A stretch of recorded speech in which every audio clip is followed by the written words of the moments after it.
ಈ ರಾಜ್ಯದ ಚುಕ್ಕಾಣಿ ಹಿಡಿರುವಂತಹ ಸಿದ್ದರಾಮಯ್ಯನವರಿಗೆ ಲಜ್ಜೆ ಇಲ್ಲ, ಅವರಿಗೆ ಅಂಜಿಕೆ ಇಲ್ಲ.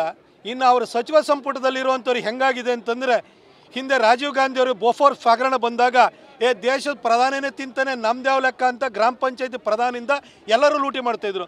ಇವತ್ತು ಸಿದ್ದರಾಮಯ್ಯನವರೇ ಹಗರಣದಲ್ಲಿ ಸಿಗಾಕೊಂಡ್ರೆ, ಹೆಂಡತಿ ಹೆಸರಲ್ಲಿ ಅವರೇ ಸೈಟ್ ತೊಗೊಂಡ್ರೆ ನಮ್ದೇನು ಲೆಕ್ಕ, ಅವರೇ ತೊಗೊಂಡ್ರೆ ನಮ್ಮನ್ನು ಕೇಳಕ್ಕೆ ಬರಲ್ಲ ಅಂತೇಳಿ ಎಲ್ಲರೂ ಕೂಡ ಅಂಗಡಿ ಓಪನ್ ಮಾಡ್ಕೊಂಡು ಲೂಟಿ ಮಾಡ್ತಾಯಿದ್ದಾರೆ.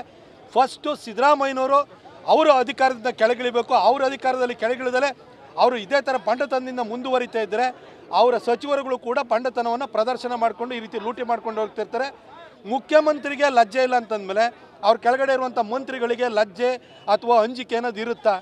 ಸಾಧ್ಯನೇ ಇಲ್ಲ.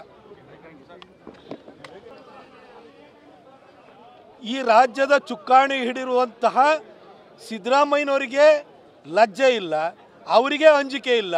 ಇನ್ನು ಅವರ ಸಚಿವ ಸಂಪುಟದಲ್ಲಿರುವಂಥವ್ರು ಹೆಂಗಾಗಿದೆ ಅಂತಂದರೆ, ಹಿಂದೆ ರಾಜೀವ್ ಗಾಂಧಿಯವರು ಬೋಫೋರ್ ಹಗರಣ ಬಂದಾಗ ದೇಶದ ಪ್ರಧಾನಿನೇ ತಿಂತಾನೆ ನಮ್ದ್ಯಾವ ಲೆಕ್ಕ ಅಂತ ಗ್ರಾಮ ಪಂಚಾಯತಿ ಪ್ರಧಾನಿಂದ ಎಲ್ಲರೂ ಲೂಟಿ ಮಾಡ್ತಾಯಿದ್ರು. ಇವತ್ತು ಸಿದ್ದರಾಮಯ್ಯನವರೇ ಹಗರಣದಲ್ಲಿ ಸಿಗಾಕೊಂಡ್ರೆ, ಹೆಂಡತಿ ಹೆಸರಲ್ಲಿ ಅವರೇ ಸೈಟ್ ತೊಗೊಂಡ್ರೆ ನಮ್ದೇನು ಲೆಕ್ಕ, ಅವರೇ ತೊಗೊಂಡ್ರೆ ನಮ್ಮನ್ನು ಕೇಳಕ್ಕೆ ಬರಲ್ಲ ಅಂತೇಳಿ ಎಲ್ಲರೂ ಕೂಡ ಅಂಗಡಿ ಓಪನ್ ಮಾಡ್ಕೊಂಡು ಲೂಟಿ ಮಾಡ್ತಾಯಿದ್ದಾರೆ.